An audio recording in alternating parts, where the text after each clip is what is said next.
viewers, I am Dr. Anusha, consultant at Dr. Vijay's Cosmetology and Hair Transplantation Center. ఈ రోజు మనం hair transplantation జరిగిన ఎన్ని రోజులకి డోనర్ ఏరియాలో హెయిర్ అనేది వస్తుందో తెలుసుకుందాం. హెయిర్ ట్రాన్స్ప్లాంటేషన్ జరిగిన వెంటనే జనరల్ గా డోనర్ ఏరియాలోని మనకు కొంచెం వాపు నొప్పి అనేది ఉంటుంది. ఇది ఒక 24 నుంచి 48 గంటల్లో ఏదైతే ఈ వాపు నొప్పి ఉన్నదో అది తగ్గిపోతుంది.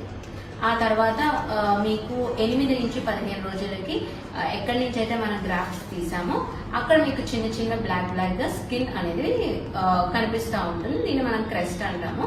ఇది మనకి ఈ 15 నుంచి 20 రోజుల్లో ఇది ఏదైతే ఉందో అది రాలిపోతుంది. ఇదంతా మనకి హీలింగ్ ప్రాసెస్. సో ఒక 20 డేస్ కల్లా మీకు డోనర్ ఏరియా మొత్తం హీల్ అయిపోతుంది. అయితే హెయిర్ ఎప్పుడు రావడం కనిపిస్తుంది? మీకు కొత్త హెయిర్ అనేది రావడం జనరలీ అరౌండ్ 1.5 to 2 months అనేది చిన్న హెయిర్ రావడం అనేది మీకు మీ డోనర్ ఏరియాలోని తెలుస్తుంది. 70% ఆఫ్ ద హెయిర్ మీకు రావాలి అంటే it takes around 6 to 8 months time. Complete గా నార్మల్ హెయిర్ రావాలి అంటే అరౌండ్ 9 to 12 months టైం అనేది పడుతుంది. అయితే ఈ హెయిర్ అనేది రావడానికి కూడా కొన్ని ఫ్యాక్టర్స్ మీద డిపెండ్ అయి ఉంటుంది.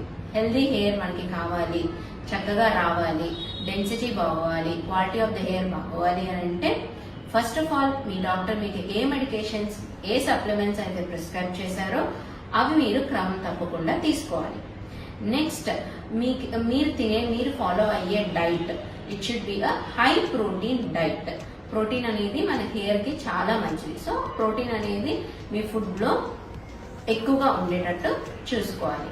నెక్స్ట్ మీ డాక్టర్ మీకు అడ్వైస్ చేసిన PRP సెషన్స్ అనేవి మీరు క్రమం తప్పకుండా చేయించుకుంటూ ఉంటే మీకు healthy and good quality hair అనేది వస్తుంది. Thank you.